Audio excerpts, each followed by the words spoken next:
Chapitre 7. Critique constructive. La critique est nécessaire. La seule façon pour l'homme de se parfaire est de soumettre ses actions à un regard critique et à une introspection quotidienne. Cependant, en général, il lui est difficile de reconnaître ses défauts, comme le précise le Talmud, Ketuvot 8b. L'homme ne se perçoit jamais comme un mécréant. En d'autres termes, l'homme ne se déclare jamais fautif ni coupable, de sorte qu'il est nécessaire pour se connaître véritablement de solliciter l'avis d'un tiers. Au sein du couple, cette nécessité peut être mentionnée dans le verset que nous avons cité. Il n'est pas bon que l'homme soit isolé, je lui ferai une aide digne, littéralement contre de lui. Bereshit 2,18. La critique est naturelle au sein du couple, et ce pour différentes raisons. D'abord, dans les premiers temps du mariage, chacun se fixe des objectifs même inconsciemment, et imagine à quoi ressembleront son foyer, son conjoint et ses enfants. Chacun décide de ce qui est important et ce à quoi il ne renoncera à aucun prix. Les époux ébauchent des plans de vie imaginaires selon les principes acquis dans l'enfance et les valeurs auxquelles ils tiennent. Aussi, lorsque le jeune marié ou son épouse découvre que la réalité ne répond pas exactement à l'idée qu'ils se faisaient du mariage, que les espoirs qu'ils avaient fondés sont déçus, les critiques ne tardent pas, chacun étant avide de corriger ce qu'il considère comme faux ou mauvais. Évidemment, ceci est légitime si les choses auxquelles on croit obéissent à la stricte vérité. Or, il n'y a d'autre vérité que la Torah transmise par le Dieu vivant. Heureux sont les couples qui choisissent de soumettre leurs incertitudes à un Rav, comme le recommande le Tana dans les Maximes des Pères 1,16. Rabban Gamliel dit « Trouve-toi un Rav et tu sortiras de l'incertitude ».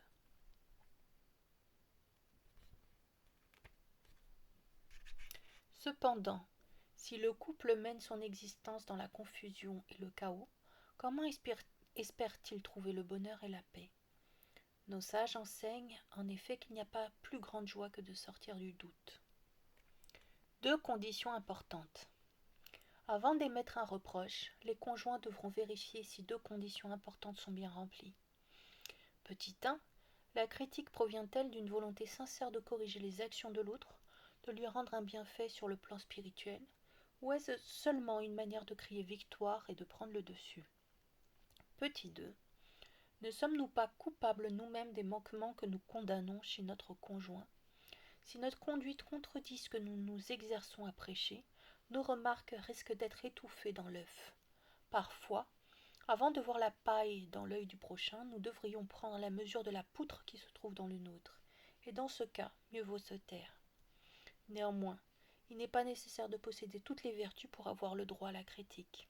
Si nous faisons de notre mieux pour nous corriger, si nous reconnaissons les défauts dont nous ne nous sommes pas encore parvenus à nous défaire, alors le reproche aura des chances d'être entendu, même si nous n'avons pas nous-mêmes atteint la perfection. La difficulté d'accepter une critique. Une des raisons pour lesquelles il nous est difficile d'accepter une critique provient de ce que nous sommes convaincus que nous n'avons rien à nous reprocher. Et même si nous trébuchons de manière régulière, nous avons vite fait de nous accorder le bénéfice du doute et de nous trouver toutes sortes de circonstances atténuantes afin de calmer notre conscience. Il y a une autre façon de taire nos remords, pire encore que la précédente. Se mettre sur la défensive en attaquant les faiblesses du prochain. Le traité Sota 49b rapporte qu'à la fin de l'exil, avant la venue du Messie, les reproches seront inexistants. À ce sujet, Rachi explique « Personne ne pourra émettre la moindre réprimande puisque tous les hommes commettront des fautes. À la première réflexion, on nous reprochera les mêmes péchés. » C'est une traduction libre. En vérité, il nous faut féliciter et remercier celui qui nous fait un reproche et nous permet de devenir meilleurs. Et plus encore, si la critique est émise par l'épouse, puisque c'est là l'une de ses fonctions, étant un ézer kenegdo, une aide en face contre lui. Par ses remarques, avec l'art et la manière évidemment, elle aide son époux à se corriger, à parfaire son caractère et à servir Dieu. À travers les critiques adressées au mari, voire au père, hélas, c'est le plus souvent ses convictions profondes et sa façon de voir les choses qui sont incriminées. En général, les membres du foyer reproduisent les valeurs et les aspirations du père de famille. Aussi, lorsqu'il découvre que sa conduite ne correspond pas aux idéaux et aux principes qu'il prêche ou qu'il défend, même dans le non-dit, il s'empresse de relever la contradiction et de la dénoncer. La critique de l'épouse ne doit donc pas être perçue comme une nuisance, mais au contraire comme une bénédiction, parce qu'elle est porteuse de bienfaits. Lorsque les conjoints aspirent à s'élever et qu'ils manifestent la meilleure des volontés, ils sont capables d'entendre le reproche et de bâtir un foyer solide et harmonieux. S'ils visent sincèrement la perfection de soi, la plénitude, alors leur foyer devient ce lieu capable d'accueillir la bénédiction divine, puisque la paix en est le meilleur réceptacle. Parfaire son caractère avant la critique. Nos sages énoncent ce principe. Si nous nous abstenons de réprimander notre prochain lorsqu'il s'apprête à commettre une faute, bien que nous en ayons les moyens, nous risquons nous-mêmes de trébucher dans le même domaine. Ceci est d'autant plus vrai au sein des familles, ce qui explique pourquoi il est impératif de relever, de corriger les écarts de conduite. Aussi, le plus tôt sera le mieux, avant que les mauvaises habitudes ne s'installent, que le problème ne s'aggrave et qu'une solution soit difficilement trouvée. En outre, la nécessité de corriger son caractère est primordiale. Elle l'est d'autant plus à l'intérieur du foyer, comme le souligne le roi Salomon dans l'Ecclésiaste 12:13. La conclusion de tout le discours, écoutons-la. Crains Dieu et observe ses commandements, car c'est là tout l'homme. Verset qu'il faut comprendre ainsi. À la fin de tout, tout sera dévoilé, c'est pourquoi il dit crains Dieu et observe ses commandements. Salomon, le plus sage de tous les hommes, régna sur les mondes inférieurs comme sur les sphères supérieures.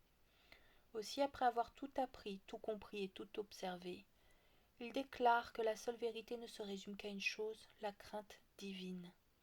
C'est là le fondement même de la vie sur terre et son but ultime. Notre vie ressemble à peu de choses près à un film. Avant que l'âme descende sur terre, elle accepte la mission qu'elle devra remplir en ce bas monde et le rôle qu'elle devra jouer à la perfection. À sa naissance, l'homme entame le tournage de son long métrage. Les gens qui l'entourent et qu'il rencontre tout au long de son parcours sont les autres acteurs ou les figurants. Les outils dont on l'a doté sont les costumes, l'éclairage, le décor dans lequel il doit évoluer.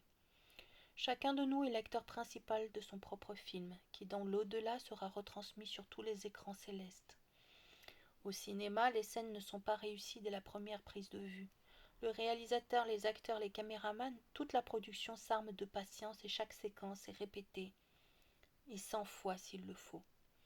Dans la vie aussi, il est parfois possible de revenir sur une scène, de reprendre certains passages qui n'ont pas réussi, jusqu'à aboutir à ce niveau de perfection que l'on peut atteindre selon le temps qui nous est imparti par le réalisateur suprême.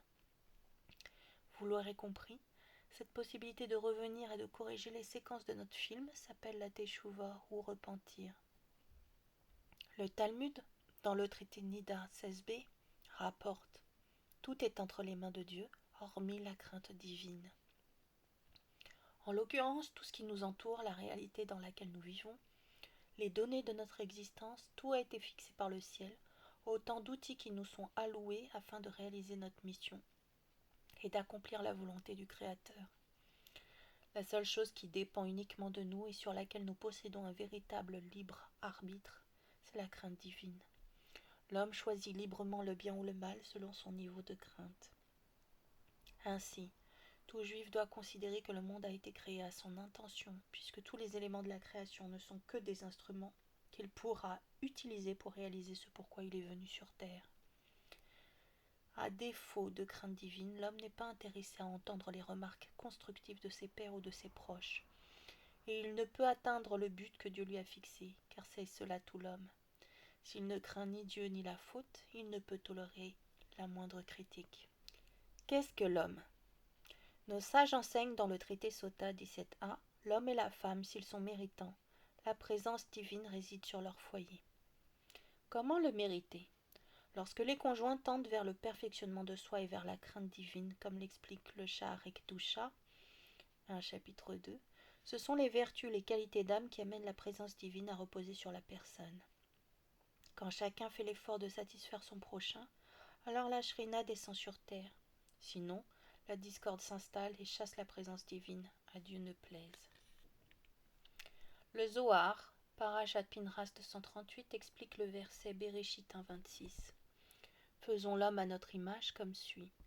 Lorsque Dieu, Hachem, créa l'homme, il réunit toutes les forces divines, toutes les forces enfouies dans la nature, les particularités du monde animal et les qualités propres à l'âme pour les lui donner.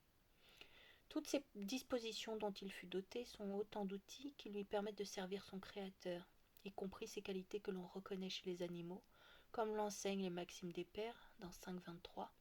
Yehuda ben Tema dit « Sois courageux comme le léopard, léger comme l'aigle, rapide comme le cerf et fort comme le lion, afin d'accomplir la volonté de ton Père qui est au ciel. » À ce sujet, Rav Elanan Wasserman ajoute dans Kovetz Ma'amarim 12, chapitre 6. La conclusion de tout le discours, écoutons-la, car c'est là tout l'homme. Ne crois pas que la crainte divine soit une valeur comme une autre, et que celui qui ne la possède pas est aussi un homme à qui il manque une vertu parmi d'autres. Le verset affirme justement le contraire, celui qui ne possède pas la crainte de Dieu n'est pas un homme. Il n'est qu'un animal, car c'est là tout l'homme, en dehors de cela, on ne peut lui attribuer le moindre niveau d'humanité. Fin de citation. Nous l'aurons compris, la valeur d'un individu se mesure à l'aune de sa crainte divine. Plus elle est sincère, profonde, plus cet homme peut être qualifié de grand. Inversement, si elle est faible, modérée, elle révèle sa petitesse. Enfin, celui qui ne craint pas Dieu ressemble à l'animal et perd son titre d'humain. Le verset le dit bien, faisons l'homme. Dieu fit intervenir toute la création dans la formation de l'être humain, lequel reçut les attributs de chacune des créatures célestes ou terrestres. En l'humain, nous pouvons reconnaître le bœuf, le chat, le lion, mais aussi les archanges et les séraphins. Nos sages nous révèlent que chaque homme est un monde en soi puisqu'il possède toutes les caractéristiques de la création, des mondes supérieurs ou inférieurs. Ainsi, il peut se pervertir, devenir une véritable bête humaine et manifester la cruauté et la violence des fauves. Hélas, il peut détruire des mondes à un niveau bien supérieur à celui des bêtes les plus féroces, par le seul pouvoir de sa langue ou de son cerveau. Combien de chaînes sont nécessaires pour l'empêcher de nuire à son univers ? Au moment de sa création, Dieu a évidemment créé un garde-fou afin de le retenir et le brider dans ses élans dévastateurs. Cette barrière n'est autre que la crainte divine qui a la force de freiner ses passions bassement animales. Sans elle, il n'y a rien, aucune manœuvre, aucune philosophie, aucun stratagème qui puisse arrêter les catastrophes dont l'homme est capable. Et même un homme particulièrement sage comme Aristote ne pourrait résister aux assauts de son mauvais penchant. Son intelligence, sa science et son savoir ne lui seraient d'aucun secours. C'est ce que déclara Abraham à Aviméler, le roi philistin. Bereshit 20:11. Je me disais seulement, il n'y a pas de crainte de Dieu en cet endroit, et ils me tueront à cause de ma femme. Quel est le sens du mot seulement ? Hormis la crainte divine qui était absente, les Philistins possédaient toutes les vertus et toute la sagesse du monde. Pourtant, malgré leur haut niveau d'humanité, malgré la supériorité de leur civilisation, ils n'auraient éprouvé aucune gêne à assassiner Abraham pour s'emparer de Sarah. Et pourquoi ? Parce qu'ils ne craignaient pas Dieu. Il n'y avait donc aucune garantie que la bête humaine surgisse dans toute sa laideur. Si cette crainte fait défaut, on peut imaginer la profondeur des abîmes dans lesquels l'homme risque de sombrer. Le meilleur exemple pour nous est bien celui de l'Allemagne nazie, fleuron de la civilisation occidentale. Ainsi, hélas, cette vérité doit être dite. La personne qui ne cherche pas à s'améliorer ressemble à un animal. Elle peut piétiner son prochain tel un lion, lui asséner une morsure de chien ou de scorpion, ou l'encorner tel un bœuf. En outre, s'il ne se corrige pas, l'homme risque de sombrer encore plus profondément dans sa bestialité, puisque Dieu l'a doté de deux forces monumentales que ne possèdent pas les animaux, l'esprit et la parole, comme nous le découvrons dès l'aube de sa création. Bereshit 2:7, Dieu façonna l'homme, poussière détachée du sol, fit pénétrer dans ses narines un souffle de vie, et l'homme devint un être vivant. À ce sujet, Onkelos explique que l'homme devint un être doué de parole. D'un côté, l'Éternel a créé le monde, des anges et des êtres célestes qui accomplissent sa volonté naturellement. et de l'autre, le monde ici-bas soumis aux lois du déterminisme que le Très-Haut change au besoin selon les nécessités de l'heure. Dans ce contexte, l'homme est une créature à part, complexe et ô combien intelligente. L'humain relie en vérité ces deux mondes. Celui des âmes, cette parcelle de divin dont il est animé, et celui des bêtes, ses pulsions enfouies dans la nature. Aussi, pour trouver l'équilibre entre ces deux pôles contradictoires et maintenir son libre arbitre, l'homme a été doté de la parole. En effet, son attirance pour la matière est inévitable. L'homme est bien obligé de se nourrir, de dormir, mais en abuser peut le conduire à sa destruction et à sa perte. Cette faculté extraordinaire qu'est son esprit et l'usage qu'il en fait à travers le langage ne sont pas accompagnés de crainte divine. Il devient pire qu'un animal. L'Allemagne nazie si efficace dans le massacre en masse. Mais s'il possède cette crainte supérieure, il peut, grâce à son cerveau si puissant, mettre un frein à ses pulsions et garantir l'équilibre entre ces différentes forces, car seule cette disposition l'encouragera par faire profondément son caractère et sa personnalité. De plus, le travail sur soi n'est pas uniquement un moyen de faire régner la paix dans le foyer, mais également un but vers lequel nous devons tendre. Comme le recommande la Torah à plusieurs reprises, tu aimeras ton prochain comme toi-même, tu n'haïras pas ton frère dans ton cœur, tu ne lui porteras pas préjudice, tu ne lui garderas pas rancune, ni te vengeras. La famille est bien ce lieu de prédilection pour entamer ce travail de toute une vie. À ce titre, Rav Chaim Brim encourageait ses élèves à offrir leur aide à la maison, dans le ménage de Pessah et même durant l'année. Après le repas de Shabbat, il invitait lui-même ses fils ou les hommes qui étaient attablés à débarrasser. Les femmes ont travaillé dur toute la semaine, avait-il l'habitude de déclarer. À présent, c'est à nous de les soulager quelque peu. À ces mots, il se levait et les autres suivaient son exemple. Aussi, à la table du Shabbat, il n'abordait que des sujets qui étaient à la portée de tous, par égard pour les personnes qui n'étaient pas versées dans les discussions talmudiques. Il encourageait d'ailleurs ses disciples à rendre les repas du Shabbat captivants et à faire en sorte que les enfants ne veuillent pas manquer une seule histoire, ni un seul mot de ce qui se disait à table. Le travail sur soi. L'homme a été doté de deux sortes d'outils qu'il se doit de parfaire pour le service divin. Des outils d'ordre matériel, sa situation financière, son corps, son apparence, sa santé et son intelligence, ses capacités intellectuelles. Des outils de nature spirituelle, qui sont ses qualités d'âme. Le but de l'homme est de ressembler à son Créateur, comme l'expliquent nos sages au sujet du verset Dvarim 26-17, de marcher dans ses voies, les voies d'Hachem. Tout comme il est miséricordieux, tu le deviendras. Ainsi, l'homme doit apprendre à employer ses outils correctement et à les mettre au service de Dieu. Dvarim 10-12. Et maintenant, Israël, ce que l'Éternel ton Dieu te demande uniquement, c'est de le craindre. Les défauts comme les qualités n'ont rien de négatif en soi, il faut seulement savoir comment et quand les utiliser. Et ceci dépend du niveau de crainte divine de la personne, puisque, comme dit, elle seule peut inciter l'homme à se parfaire et à se corriger. Sans cela, l'homme n'a aucune raison de changer ni aucune assurance de devenir meilleur, d'où la conclusion tirée par le roi Salomon. La crainte, c'est tout l'homme. Et nous savons qu'un homme peut posséder des qualités supérieures à celles des autres, bien que tous fussent conçus selon la même image et sur le même modèle. Si son âme atteint les cimes de la perfection, c'est qu'il fait prévaloir sa sagesse sur ses désirs, tandis que les autres hommes laissent leurs désirs vaincre leur sagesse et passent leur vie dans les ténèbres, tâtonnant en aveugles dans le noir absolu. C'est l'introduction du Rochot Tzadikim. Parfaire son caractère, prélude de l'accomplissement des commandements. Rapportons au préalable les propos de Rav Chaim Vital, Sha'arei Kedusha 1-2, sur l'importance du travail sur soi au regard de la pratique des commandements. Les vertus ne font pas partie des 613 commandements, pourtant elles en sont l'indispensable préliminaire, de sorte que les défauts de caractère sont pires encore que les péchés eux-mêmes. Les vertus étant une condition préalable à la pratique, le fondement même du service, elles n'ont pas été incluses dans le compte des 613 commandements.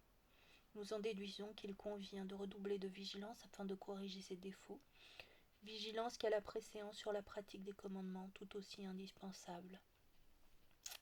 Le respect d'une mitzvah implique la participation d'un seul membre à la fois. Les mains pour l'ablution, la bouche pour la prière, les oreilles pour le chauffard.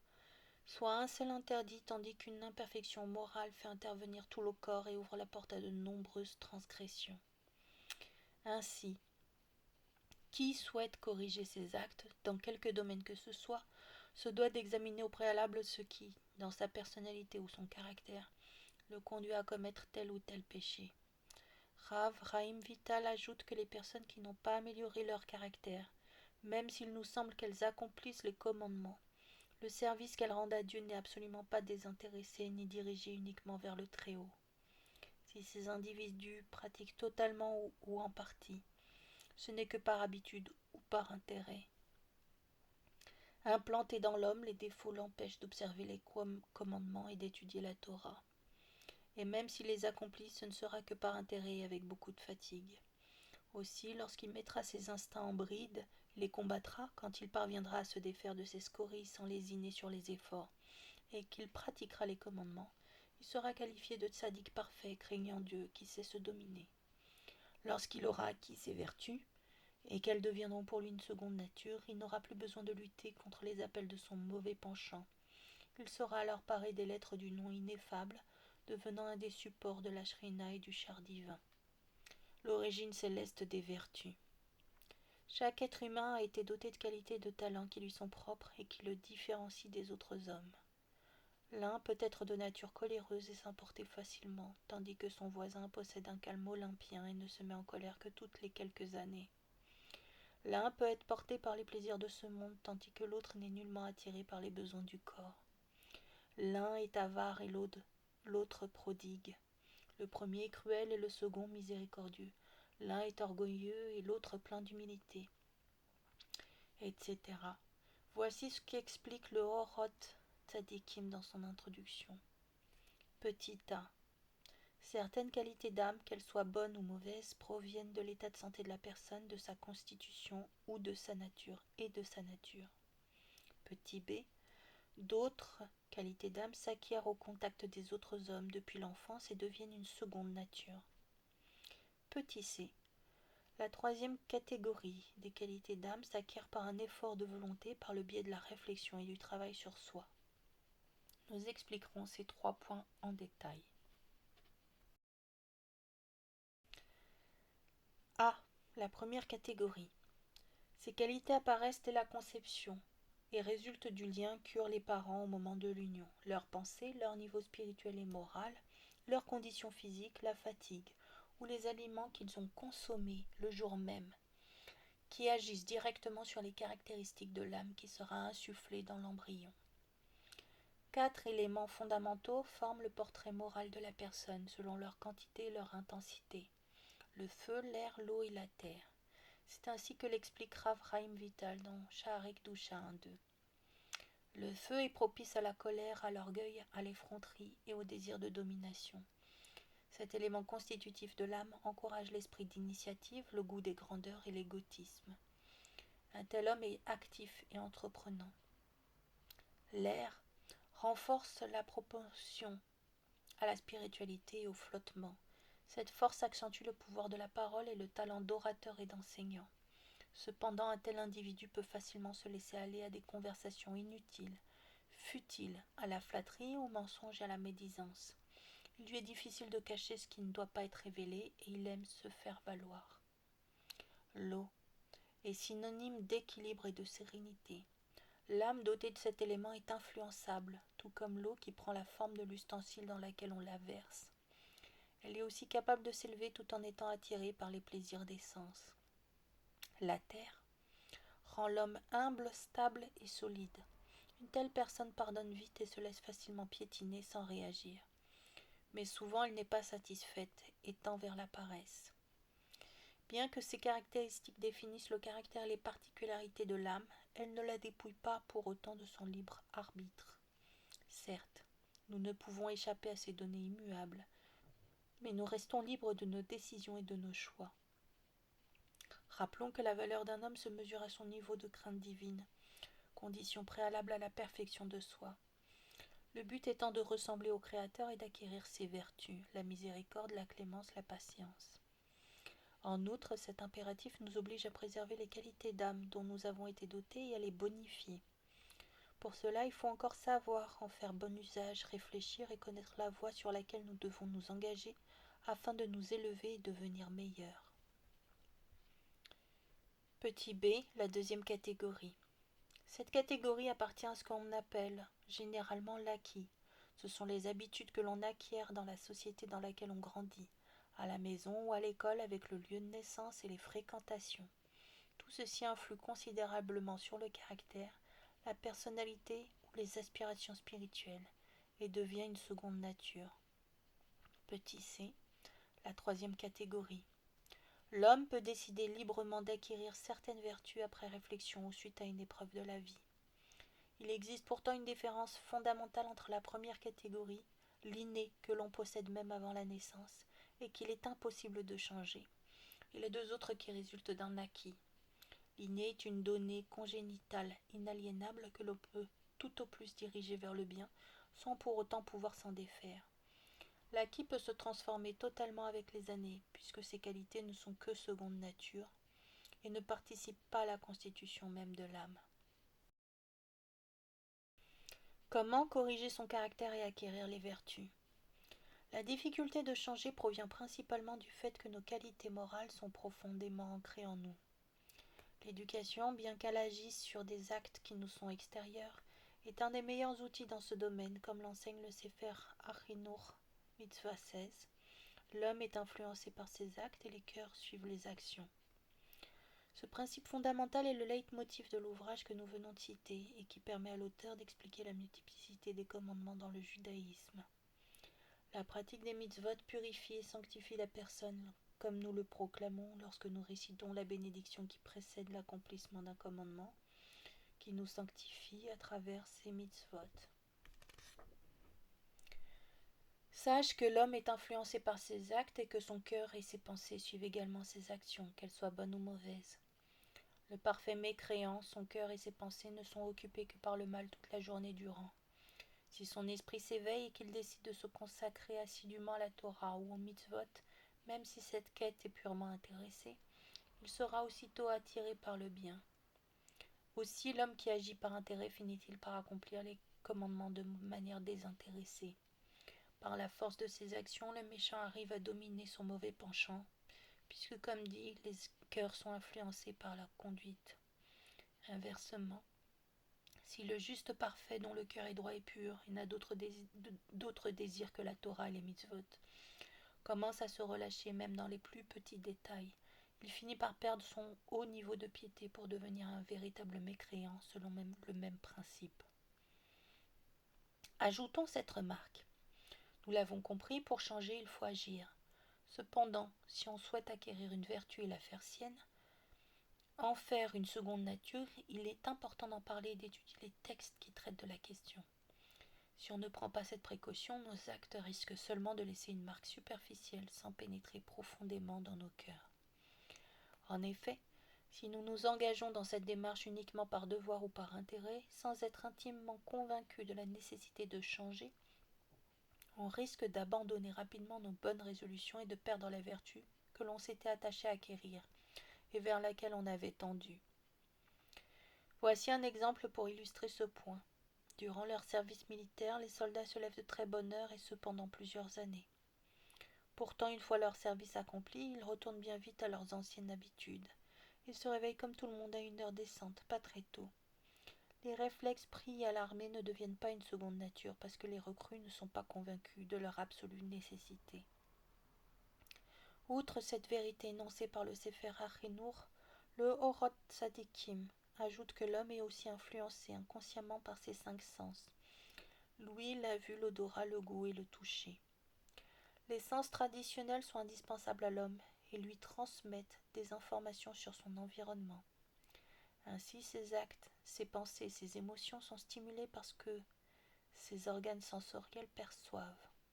La personnalité, composée de nombreux traits de caractère et de capacités, est elle-même déterminée par ses 5 sens.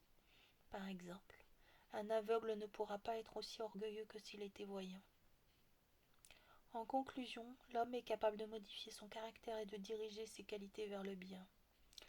S'il est naturellement porté sur quelques défauts, ou s'il s'est habitué à une conduite répréhensible, et qu'il ne fait pas l'effort de changer, s'il persévère dans cette voie, il finira par repousser, voire même par détester les vertus et la morale.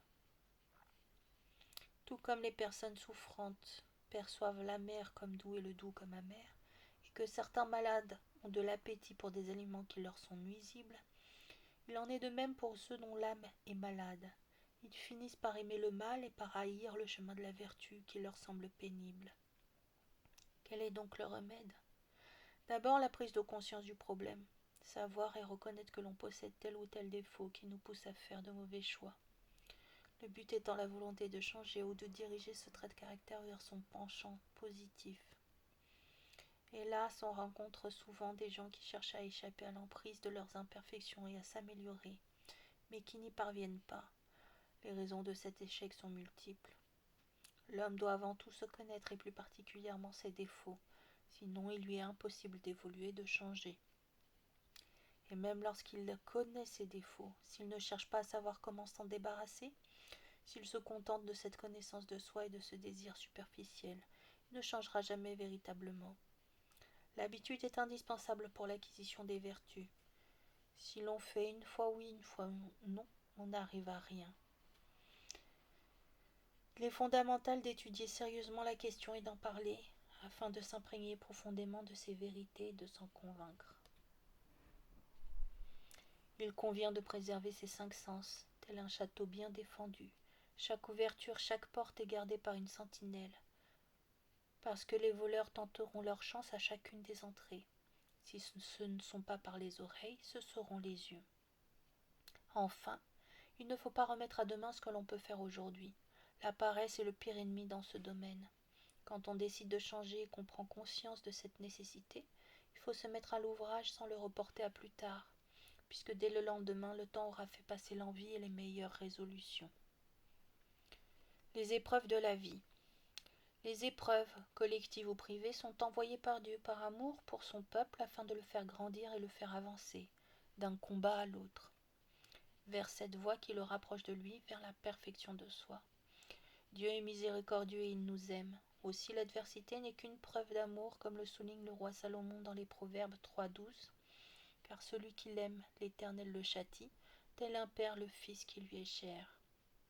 Aussi, une des tactiques employées par le mauvais penchant afin de faire trébucher le juste qui s'efforce sincèrement d'accomplir tous les commandements et qui est capable, à travers ses actions saintes, de générer de véritables révolutions dans le ciel, une des techniques est de le faire sombrer dans la tristesse et la dépression.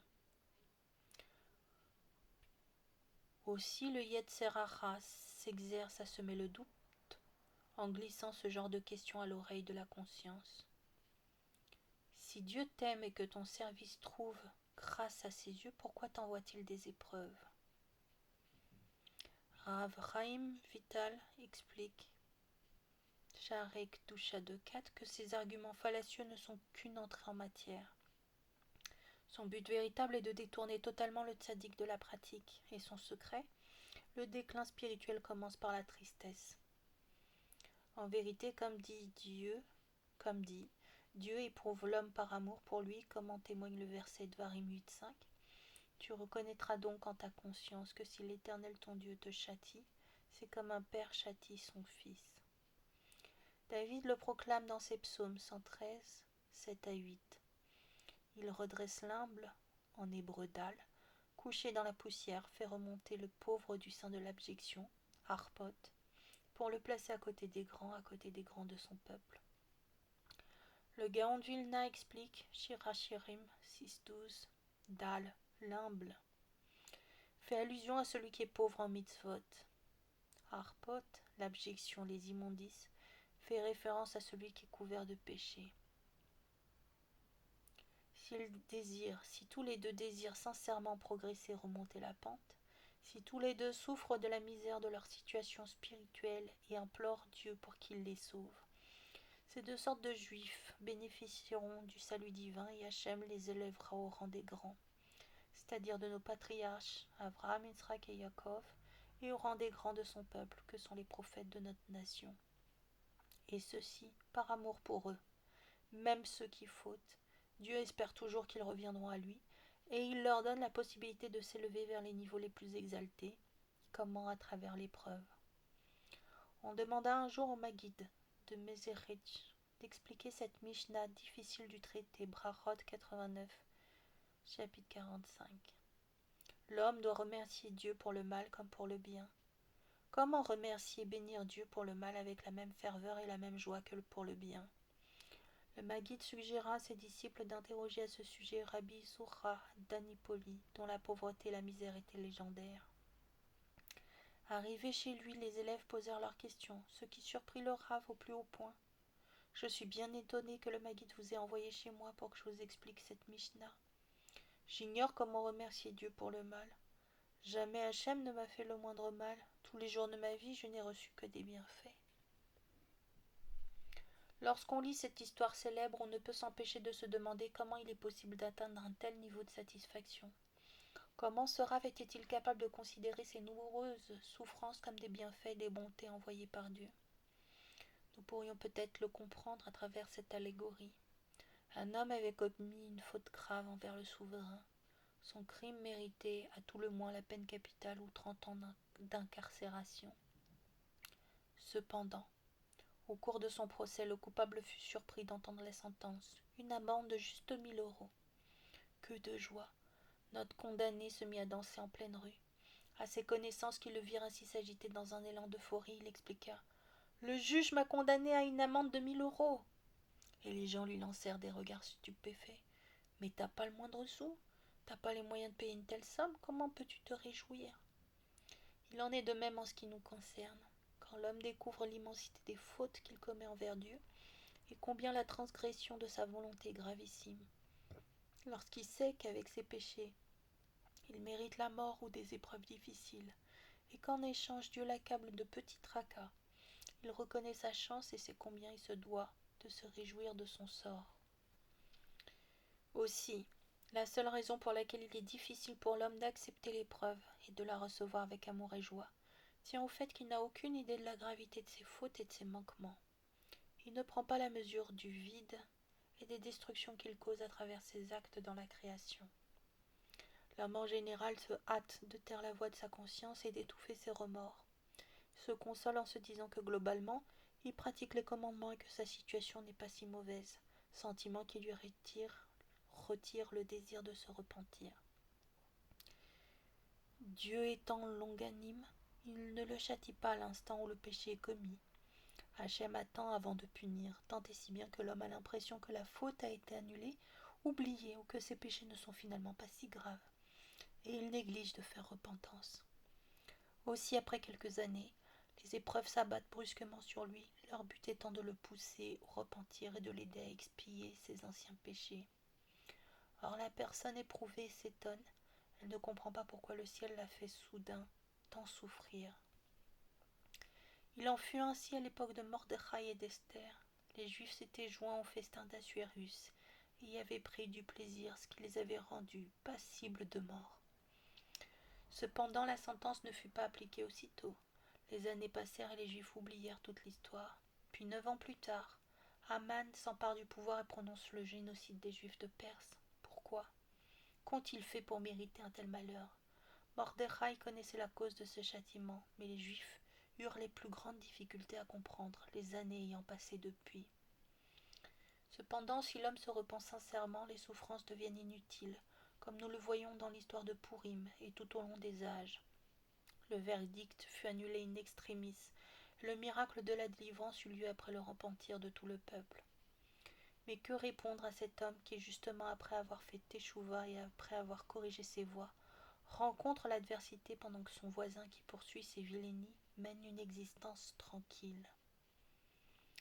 Expliquons ce point à l'aide d'une allégorie. Un malade sera à l'hôpital et les médecins, après l'avoir examiné, décident de l'opérer afin de le sauver. Ils entament alors les préparatifs de l'opération, ce qui met notre héros au supplice. « Je ne comprends pas, se plaint-il à l'adresse des spécialistes. En arrivant à l'hôpital, je n'avais pas mal, et voilà qu'avec vos soins et vos traitements, les douleurs sont plus intenses que jamais. » À votre arrivée aux urgences, lui répondit-on, votre état était des plus critiques. Vous l'ignoriez seulement, mais vos jours étaient comptés. Ce traitement est peut-être douloureux, mais il ne va pas durer. Passé cette phase, vous vivrez encore de longues années. Telle est la situation de l'homme dont l'âme est malade. Avant de faire teshuva, il se trouve dans une mauvaise passe, et la sentence qui pèse sur sa tête est des plus sévères. Il risque un châtiment des plus douloureux dans l'au-delà, mais il l'ignore. Lorsqu'il se reprend enfin, son verdict change, et il devient méritant d'une part honorable dans le monde suivant. Cependant, pour y accéder pleinement, il devra encore recevoir quelques traitements curatifs dans ce monde, afin d'effacer les fautes qui salissent encore son âme, à l'image de cet homme qui se rend chez le dentiste pour une consultation de routine. Après l'examen, le praticien lui annonce que la situation est grave et qu'il doit de toute urgence traiter ses racines. Pire encore, s'il tarde à se faire soigner, il risque de perdre ses dents. Notre patient ne préférera-t-il pas supporter les douleurs de l'intervention pour sauver sa dentition, plutôt que de la perdre définitivement? Il en est de même pour notre séjour sur Terre. Il n'est question que d'un instant comparé à l'immensité et l'infinité du monde à venir. Lorsque l'homme arrive là-haut à 120 ans, et qu'il découvre la part éternelle qui lui revient grâce aux souffrances supportées en bas, il s'en réjouit. Ses malheurs étaient finalement limités dans le temps et ont servi à expier ses fautes. Ajoutons toutefois cette remarque. Bien que l'homme gagne à accepter les épreuves avec amour, il est en droit, et il se doit même, de prier pour que ses souffrances cessent et que les malheurs ne viennent pas entraver son service divin ni son étude. S'il parvient cependant à se rapprocher de Dieu à travers l'épreuve, il aura rempli sa mission sur terre. Quelques conseils pour échapper aux épreuves. Petit 1. La prière permet à l'homme de se soumettre à Dieu et d'éviter l'épreuve dont le but est justement d'accéder à cette soumission, ce rapprochement. Petit 2. Quiconque s'est rendu coupable d'une faute passible de retranchement, alors comme celui qui ne mange pas la matzah le premier jour de Pessah, ou qui ne se fait pas circoncire ou qui mange le jour de Kippour, ou coupable d'une peine capitale infligée par le Beth Din, comme pour la transgression du Shabbat ou un adultère, ce sont des délits qui ne trouvent leur expiation que dans l'épreuve. Donc quiconque s'est rendu coupable de ce genre de faute accomplira des commandements qui protègent l'homme de l'adversité comme la charité, puisque la bienfaisance préserve de la mort. Il fera du bien autour de lui en rendant visite aux malades et aux endeuillés, en enterrant les morts et en réjouissant les mariés. Et par-dessus tout, c'est l'étude de la Torah à proprement parler et le soutien que l'on apporte à ceux qui l'étudient qui assure cette protection plus que tout autre commandement. Petit 3. Quiconque profane le nom divin par ses actes et commet un Chilul Hashem se repentira sincèrement et adoptera une conduite qui générera, bien au contraire, la sanctification du grand nom, comme en rapprochant les Juifs éloignés de la Torah ou en l'étudiant. Petit 4. On peut également remplacer la souffrance que nous devons supporter par une autre, en se faisant violence, par exemple, en sacrifiant son bien-être pour l'étude, en se retenant de prononcer des paroles interdites, ou en se restreignant dans la poursuite du confort matériel. Le principe étant d'annuler ses désirs devant les impératifs du Créateur. Certes, l'homme qui renonce à ses envies pour se soumettre à la volonté suprême peut en souffrir. S'il décide d'ignorer les appels de son Yetzer, cette décision risque d'être difficile et presque insurmontable. Cependant, sa souffrance remplace les épreuves qui devaient le frapper parce qu'il se plie à la loi de Dieu et qu'il est disposé pour cela à renoncer à satisfaire ses passions. Or, une fois cette bataille menée, une fois ses pulsions mises en bride, l'homme en retire un immense bonheur. Sa récompense est tout aussi considérable puisque ce sacrifice auquel il a consenti est la meilleure défense contre le châtiment divin. Avec le temps, la volonté du Créateur devient sienne et de sa démarche, il retire une véritable satisfaction. Inversement, le verset annonce que les malheurs s'abattent sur le peuple parce qu'il n'a pas servi l'Éternel son Dieu avec joie et contentement de cœur. Varim 28-47. Car le service divin doit avant toute chose se faire dans la joie. Ajoutons que dans toute épreuve, l'homme peut ressentir une grande proximité avec Dieu. Souvent, c'est dans les moments difficiles que l'on reconnaît sa main salvatrice. Il suffit d'ouvrir les yeux. Et même lorsque cette situation est extrêmement douloureuse, l'homme peut atteindre ce niveau célébré par David. pour moi. Le voisinage de Dieu fait mon bonheur. Psaume 73, 28. Au milieu de l'épreuve, l'homme peut déceler des points lumineux. Découvrir la shrina dans son exil, car Dieu a donné aux Juifs en toute génération le pouvoir et le courage de se mesurer à toutes les difficultés. Cette capacité tient à la façon dont nous considérons les choses. À nouveau, savoir reconnaître le bien dans l'adversité, trouver la lumière au fond des ténèbres, chercher la main de Dieu au plus profond des malheurs, et croire fermement que tout ce que fait l'Éternel est pour le bien. Critique constructive. Nous fermons cette longue parenthèse pour en revenir à la critique. Nous l'avons compris, le fondement du service divin en général et du foyer en particulier, ce sont les vertus. Une fois ce principe acquis, retournons à la critique constructive. Dans la Parashat Kedoshim, Vaïkra 19-17, la Torah nous ordonne « Ne hais point ton frère dans ton cœur, reprends ton prochain, et tu n'assumeras pas de péché à cause de lui. » Par conséquent, nous sommes enjoints de réprimander toute personne qui s'écarte du droit chemin. A fortiori, au sein de la cellule familiale, chacun des conjoints se doit de reprendre l'autre en cas de mauvaise conduite. Si remarque il faut faire, on ne doit pas la garder pour soi. Au contraire, nous devons en parler avec douceur et respect, afin d'expliquer à notre moitié que ses mots ou son comportement nous ont blessés. Cependant, dans le verset que nous venons de citer, la Torah précise bien « Tu n'assumeras pas de péché à cause de lui », ce qui veut dire qu'il arrive parfois que le silence soit préférable. Par exemple, lorsqu'on sait pertinemment que le reproche risque de susciter une réaction néfaste ou réfractaire.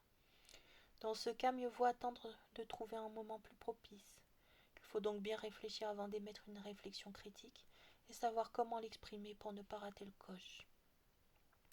Le roi Salomon, dans ses proverbes, déclare, dans Proverbe 9, 8, « Ne reprends pas le railleur, car il te haïrait.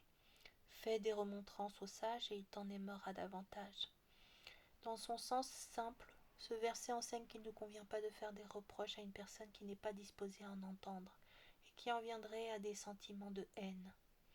En revanche, le sage, on peut le réprimander parce qu'il comprend la nécessité de la critique et qu'il l'apprécie. Il sait qu'on ne cherche que son bien et qu'on veut l'aider à devenir meilleur. Mais on peut expliquer ce verset d'une autre manière. Lorsqu'on émet un reproche à quelqu'un, il ne faut pas lui dire qu'il est un railleur, qu'il est mauvais ou qu'il ne vaut rien. Non seulement il fera blocage, mais il risque même de nous haïr. En l'occurrence, une remarque qu'on lance comme une insulte ne mène nulle part et les oreilles se ferment. Mais si l'on montre à l'autre qu'il est sage et que sa conduite ne convient pas à son grand niveau de moralité ou d'intelligence, alors le cœur s'ouvre à la remontrance et les liens se resserrent. Voici un autre verset des Proverbes 25-16. Par une patience inlassable, on capte les faveurs d'un supérieur. Un doux parler brise la plus dure résistance. De là, nous comprenons que le reproche doit être dit avec douceur et respect, puisque la gentillesse dans les mots est plus puissante que les cris qui ne révèlent que la faiblesse de celui qui émet la critique. Ainsi, vous l'aurez compris, le ton et la forme font toute la différence dans la façon dont la remarque est perçue. En outre, la critique constructive est positive. Par exemple, à celui qui aime dormir, on ne dira pas « Pourquoi es-tu si paresseux ? Pourquoi dors-tu tellement ?» Ce serait une manière de stigmatiser un comportement. Non seulement les oreilles se bouchent, mais ce genre d'approche empêche tout changement.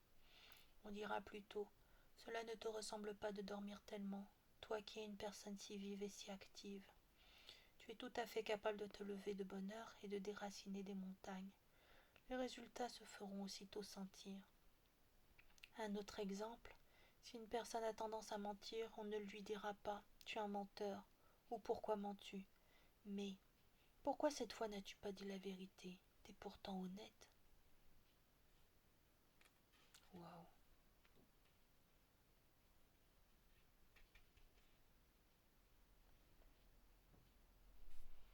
À celui qui est avare, on ne dira pas « Un avare comme toi, c'est insupportable », mais plutôt « Si tu étais plus généreux, on t'aimerait davantage. » Ce genre de remarque encourage au changement puisqu'on ne condamne pas la valeur intrinsèque de la personne, son identité, mais seulement un défaut, une scorie dont on peut le détacher. Enfin, La critique permanente est destructive, c'est un véritable poison. Et même si l'on ne recherche que le bien de la personne, en fin de compte, elle est dévastatrice. En effet, si l'on comprend que le reproche n'a porté aucun fruit, il n'est pas nécessaire de le répéter inlassablement. Il convient plutôt de réaliser que l'origine du problème est ailleurs, et au besoin de prendre conseil auprès d'une personne compétente. En conclusion, avant d'émettre la moindre critique, il faut avant tout vérifier si l'on s'apprête à construire ou à semer la ruine. Comment faire des reproches? Le Rovot Halvavot, Shahar à Kenya, chapitre 6, rapporte qu'un juste, accompagné de ses élèves, passa près de la charogne d'un chien qui répandait une odeur nauséabonde. Les disciples horrifiés s'exclamèrent: quelle puanteur! Et le maître de répondre: que ses dents sont blanches. Ce juste entendait montrer à ses élèves qu'il faut habituer sa langue à ne jamais émettre de propos négatifs, même sur une chose aussi répugnante qu'un cadavre en décomposition. Il faut apprendre à ne regarder que le bien. Voici une autre anecdote à ce sujet. Alors qu'il se rendait d'une ville à l'autre pour vendre ses livres, le Rafetz Chaim entra un jour dans une auberge de Vilna tenue par un juif. Une fois installé, il vit arriver un rustre, qui prit place à l'une des tables, et ordonna avec grossièreté qu'on lui serve une cuisse d'oie grillée et un verre d'alcool. Il s'empara goulûment de la cuisse de volaille, l'engloutit sans réciter la moindre bénédiction, avala d'un trait la liqueur tout en manifestant un comportement des plus vils. Le Rafetz Chaim qui l'observait en fut atterré. Le sage se leva pour lui faire une remarque, cependant l'aubergiste se leva à son tour pour l'en empêcher. Il redoutait que le malotru au premier reproche se mette à faire du tapage dans son auberge. En outre, il ne voulait pas que son honorable visiteur se fasse insulter par l'insolent ou pire encore. C'est un être vil, une brute, déclara l'aubergiste, un ancien soldat de l'armée du tsar Nicolas. Laissez-le, c'est un ignorant, un parfait imbécile. Lorsqu'il avait 7 ans, il a été enrôlé avec d'autres enfants dans l'armée, suite au décret des cantonistes. Il a été envoyé en Sibérie, il a grandi au milieu d'hommes de la pire espèce. Et une fois adulte, il est resté 25 ans au service de l'armée tsariste. Cela fait presque 40 ans qu'il n'a pas vécu parmi les juifs. Il n'a rien appris, pas une seule lettre de la Torah. Il ne connaît rien du judaïsme. Il n'est pas étonnant aujourd'hui qu'il soit devenu un être primitif. Rave, il est préférable d'éviter de lui parler, je tiens à votre respect. Le Rafetz Chaim sourit et répondit: vous avez bien fait de me prévenir, ne vous en faites pas, je saurai comment lui parler. Là-dessus, le maître s'approcha de l'homme et lui tendit la main avec chaleur et fraternité. Shalom Aleichem, est-ce vrai que ce que je viens d'entendre? Vous avez été arraché à votre famille alors que vous n'étiez qu'un enfant, puis envoyé avec d'autres camarades dans la lointaine Sibérie. Vous avez grandi au milieu des gentils et vous n'avez pas eu la chance d'apprendre même une seule lettre de la Torah. Vous avez traversé la Guéhenne dans ce monde, mon ami. Des souffrances indicibles, la torture, la persécution. Des hommes cruels se sont acharnés à vous faire renier votre religion, n'est-ce pas? Et ils vous ont forcé à manger du porc et de la nourriture interdite. Malgré tout cela, vous êtes resté juif. Vous n'avez pas renié votre foi. Vous ne vous êtes pas converti. Comment est-ce possible? Votre mérite est immense, monsieur. Une récompense colossale vous est réservée dans l'au-delà. Sachez que vous résiderez dans le monde de vérité aux côtés des justes et des grands de notre peuple. Est-ce une petite chose que d'avoir ainsi supporté un tel supplice pour garder sa foi? Tant de souffrances parce que vous êtes juif et cela durant plus de 30 ans. Le soldat se mit à pleurer. Les mots si chaleureux et si aimants que venait de prononcer le saint maître revigorèrent son âme. Et lorsqu'on lui révéla l'identité du Rav qui se trouvait en face de lui, le cantoniste pleura de plus belle et l'embrassa avec effusion. Le Rafetz Chaim ajouta: un homme tel que vous qui a eu le mérite de faire partie de ces justes qui acceptent le martyre pour sanctifier le nom divin, si vous vous engagez dès à présent à vivre le restant de vos jours en juif fidèle, vous serez l'homme le plus heureux au monde. À partir de ce jour, l'ancien soldat ne quitta plus le Rafetz Chaim et entreprit un profond retour au judaïsme, jusqu'à devenir un juste parfait. Cette histoire parle d'elle-même. Voilà comment le maître de la génération sut faire passer son message et obtenir le résultat qu'il avait escompté. C'est une grande leçon pour nous. Tâchons de relever toujours le côté positif, d'encourager, de complimenter afin de faire émerger le meilleur en chacun de nos proches. Voici une autre histoire sur le même thème. Rav Chaim de Brisk reçut un jour la visite d'un notable qui souhaitait organiser une collecte pour défendre une cause. Le Rav lui suggéra de solliciter la bienveillance d'un certain juif fortuné. Mais l'homme de répondre « Il est d'une avarice sordide, c'est bien connu. » En effet, les gens savaient que ce riche avait installé une petite étagère près de sa porte d'entrée, sur laquelle il avait posé une pièce de monnaie valant quelques centimes. Lorsqu'on frappait chez lui pour obtenir un don, il tendait la misérable pièce. En général, le quémandeur se sentait insulté et refusait de la prendre, sans oublier de le couvrir de malédictions. Comment un homme aussi riche que lui pouvait-il se montrer si avare? Là-dessus, le vieillard Pagon remettait la pièce à sa place sur l'étagère, savourant le plaisir de sa ladrerie.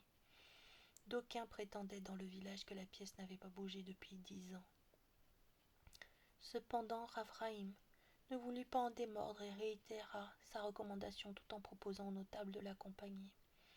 Arrivés chez le riche, tous les deux se firent annoncer auprès du majordome tout en ajoutant que le Rav de la ville souhaitait parler au maître des lieux au sujet d'une affaire de première importance.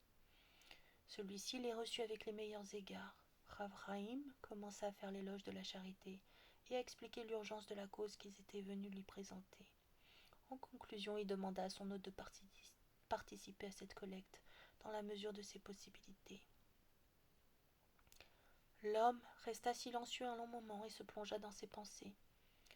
Puis il se leva et se dirigeant vers la fameuse étagère s'empara de la célèbre pièce et le plaça dans la paume du Rav. Rav Chaim serra fermement la main de l'avare, le visage rayonnant et le couvrit de bénédictions chaleureuses tout en le remerciant pour son don. Puis il se dirigea vers la sortie. Mais à peine eut-il fait quelques pas que le riche l'interpella. « Excusez-moi, Rabbi, ce n'est qu'un petit présent. » Puis il tendit au Rav une autre pièce aussi misérable que la première. Et Rav Chaim s'en saisit tout en exprimant son émerveillement et en le félicitant sincèrement pour sa grande générosité. À nouveau, il se dirigea vers la porte tout en souhaitant à son bienfaiteur de réussir dans toutes ses entreprises. Or voilà qu'à nouveau le riche le retint. « Pardonnez-moi, Rabbi, de vous importuner de la sorte, mais je voudrais vous faire encore un don. » Et cette fois, il se délesta d'un rouble. Le scénario se renouvela un certain nombre de fois jusqu'au moment où l'avare déclara « Ce n'est vraiment pas convenable de déranger le Rav comme cela. Peut-être pourriez-vous tout simplement m'indiquer le montant nécessaire pour cette affaire. » Ce que fit Rav Chaim après avoir pris place à nouveau autour de la table. L'homme entreprit alors de compter des pièces sonnantes et trébuchantes et remit toute la somme au maître de la génération jusqu'au dernier centime. Nous comprenons dès lors que dans le couple, l'encouragement et l'estime mutuelle sont plus efficaces que la critique pour faire avancer les choses. Ceux qui s'y emploient verront rapidement ce ray de lumière évincer les brouillards les plus épais. Encouragement. La femme de Rav Aryeh Levin de Jérusalem dit un jour à son mari « Aryeh, je suis jalouse de notre voisine. » Le Rav s'en étonna. Qu'était-il advenu de son épouse la tzadékette qui n'avait de sa vie ressenti la moindre envie? Rav Aryeh s'enquit alors de l'origine de cette soudaine jalousie. À Jérusalem vivait un homme fortuné qui un beau jour fit faillite. Ses créanciers, impitoyables, le dépouillèrent de tous ses biens, y compris de la grande et belle maison qu'il avait toujours habitée. Le malheureux dut s'installer dans un petit appartement misérable, dans le voisinage de Rav Aryeh Levin, un quartier des plus pauvres. Quant aux sanitaires, ils se trouvaient dans la cour, c'est dire. Pour survenir aux besoins de sa famille, l'ancien industriel travaillait à la journée, comme manœuvre dans le bâtiment. Chaque soir, on voyait son épouse sortir à sa rencontre, parée de ses plus beaux atours. Cette habitude était assez singulière pour qu'on en jase entre voisines. Un jour, la rabbinite eut l'occasion de parler à cette femme et voici ce qu'elle lui raconta. Lorsqu'il revient de sa journée de labeur, mon mari a le cœur meurtri. Lui dont la fortune était si colossale et qui employait de très nombreux ouvriers doit à présent faire le travail d'un simple journalier. Il est si déprimé que j'ai décidé de l'attendre chaque soir dans la rue Agrippa, non loin de chez nous, afin de l'accueillir avec un sourire radieux et lui remonter le moral. Après son récit, la rabbinite Rana conclut. Je suis jalouse de cette femme parce que je n'ai pas atteint son niveau. Peut-on imaginer le mérite de cette grande dame? Les époques difficiles, troublées, les temps d'affliction ont parfois raison de la santé mentale d'un des conjoints et risquent de le plonger dans la déprime, le désespoir. Voilà cette femme qui se tint fidèlement aux côtés de son mari et qui lui offrit un sourire encourageant et confiant, alors qu'elle partageait sans aucun doute la même angoisse et le même tourment. Voici une autre histoire. Un jour, la femme du Rav Ephraïm se plaignit à son mari de la précarité de leur situation, tout en ajoutant « Un tel et sa femme qui sont de parfaits ignorants et leurs enfants grossiers et brutaux vivent dans l'aisance, tandis que nous vivons dans la misère la plus crasse. Pourquoi ?» Voici ce que lui répondit le maître de la génération. Cet homme qui n'a pas été doté d'une grande intelligence et qui n'a pas non plus mis des enfants talentueux au monde, est-ce que tu penses vraiment qu'il mérite en plus de supporter le fardeau de la pauvreté? Le pauvre homme devrait-il souffrir sur tous les plans? Nous avons eu le mérite de connaître la vérité et de fonder un foyer de Torah, et nous avons espoir que nos enfants deviennent de grands érudits, alors que demander de plus? Heureux sommes-nous, heureux est notre sort, et comme le disent nos maîtres, le riche est celui qui se satisfait de ce qu'il possède. Amen. Des encouragements tout en douceur. En conclusion, rapprocher vers soi et critiquer le moins possible. Nos sages enseignent, Sanhédrin 107b, repousse avec la gauche et rapproche avec la droite. La main gauche qui repousse est plus faible, ce qui veut dire que le reproche, la critique, la remontrance doivent être limités. En revanche, la main droite, celle qui rapproche, est plus forte. En l'occurrence, les encouragements, les paroles aimantes, la chaleur, les compliments doivent avoir la préséance, tant dans la relation homme-femme qu'avec les enfants. C'est pourquoi, avant d'émettre la moindre remarque, il convient avant tout de considérer la moitié pleine du verre et de souligner les côtés positifs de la personne, ses qualités et ses talents. Ainsi, la critique elle-même change de perspective. Elle devient aimante, valorisante, respectueuse, et non destructrice ni insultante. Ce n'est qu'à cette condition que l'on peut obtenir quelques résultats. Plutôt que de chercher à avoir raison, il faut faire preuve d'intelligence et de finesse.